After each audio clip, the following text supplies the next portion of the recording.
Hello everyone, Hailey here and welcome back to my channel. I'm here today with a video for you about understanding the differences between IGETC and pre-major coursework.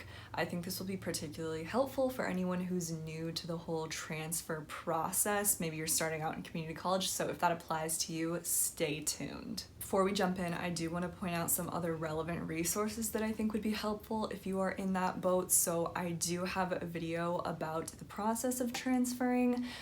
So if you're still kind of new to that and figuring out what exactly it is that you need to do and how you can figure out what you need to do and which classes you want to take, I would suggest watching this video, which is about using assist.org to figure out your classes as well as obtaining more information about IGETC.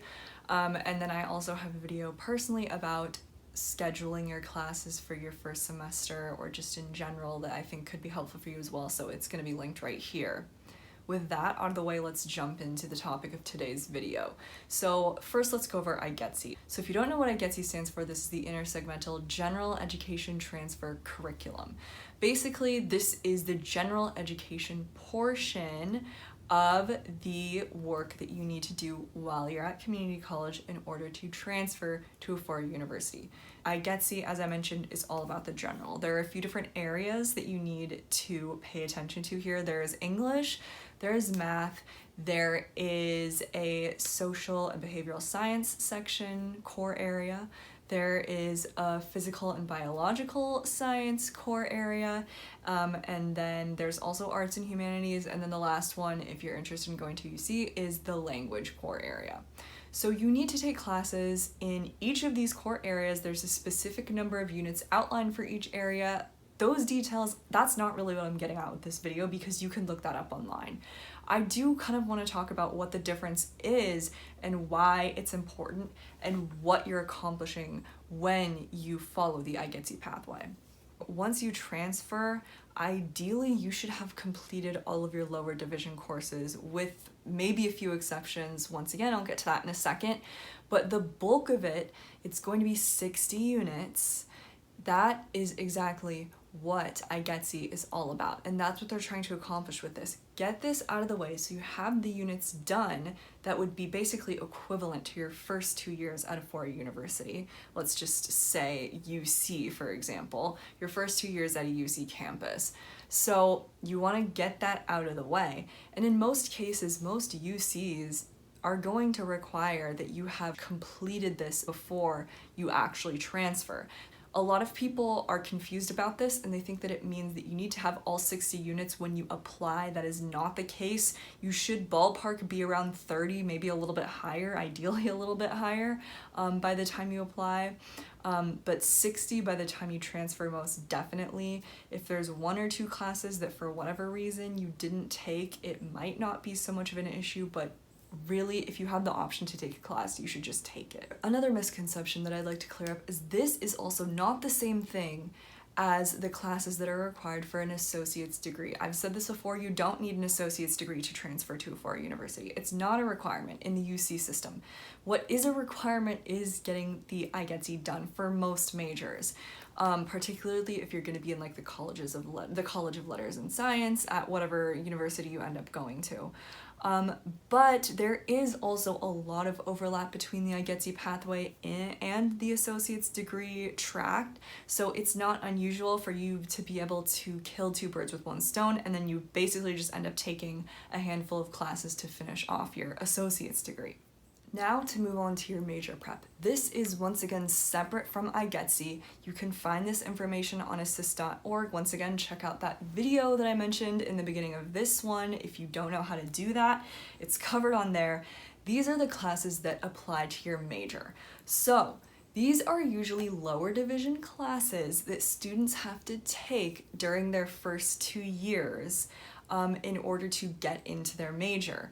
And depending on the major, this may actually be a little bit more, how do I put, like competitive. For example, psychology, which is a super competitive major, political science Usually when people are going to these majors their first 1 or 2 years, they are not actually considered a political science major or a psychology major. They are considered pre-psychology or pre-political science because they haven't been accepted into the major until they take and pass those pre-major courses, and they are able to prove that basically they're worthy of being a part of the major. And those are really competitive majors that I just mentioned, so sometimes it just doesn't work out because there are just too many people who are interested in that and not enough seats. So I'd just like to put that out there. Basically, what this means for you is that if you're gonna go on assist.org, you're going to look at what classes are required as major prerequisites. You need to figure out whether these classes are available to you. And to be completely honest, a lot of times they aren't available at the community college level, and that is fine. This is another question I get a lot. If a class is not offered to you, you won't be faulted. But at the same time, please exhaust your options. Just because it's not available at your specific community college does not mean it's not available elsewhere. It may be available at your sister community college, right? In the California community college system, each community college is paired up with another community college. Usually that's the name of the school district. So for example, West Valley is paired with Mission College, and this is the West Valley Mission District. De Anza is paired with Foothill. These two colleges, as someone who is enrolled in one, can easily enroll in a class in the other community college without any issues, without having to apply to that college or anything like that. So check that out. Also check out other local community colleges if it's available, if you can find it, if it works out with your schedule. I would highly recommend trying to take the class. If for whatever reason you cannot complete these during your time at community college, you can usually do this within your first semester or quarter after you transfer. For example, I majored in applied linguistics at UCLA, and there was no introduction to linguistic analysis course offered at my community college or at my sister community college or really any community college. So I took it in my first quarter at UCLA, and then I was able to move on into the major and take my upper division courses. Once you take your lower division courses, the pre-major coursework, the major prerequisites, whatever you want to call them, at that point now you are able to advance higher within the major onto upper division courses, because a lot of times these classes are required. You have to take and pass these classes in order to be able to enroll in higher classes. Intro to Linguistic Analysis, for example, I had to pass that with a grade of a B in order to be able to start taking the more specialized linguistic classes like phonetics and syntax and phonology. So it was really the basis and the foundation of the rest of my studies. That's why these classes are so important. This is one of the main things that UC is looking for when they look at your transcript and they're deciding whether to admit or deny you. Number one, they're looking at, did you take these classes if they were available to you? Hopefully the answer is yes. And then number two, they're looking at the kind of grade that you earned in these classes.